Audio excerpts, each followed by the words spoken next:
ઓઠે ઓઠે જગત બોલે મમ્મી સાથી મેં મરદ નું ફાડ્યું હોય શાંતિપુ હીર્યું બોલે બાકી શાંતિપુ હું છે ને જેવો છે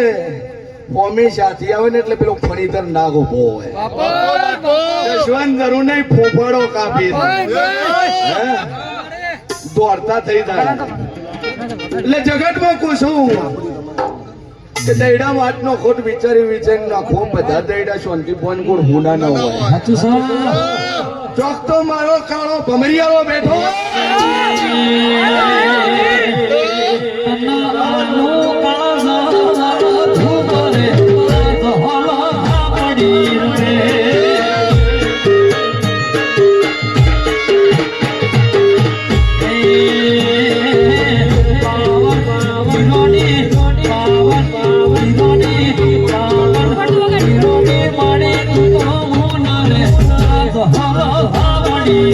Hare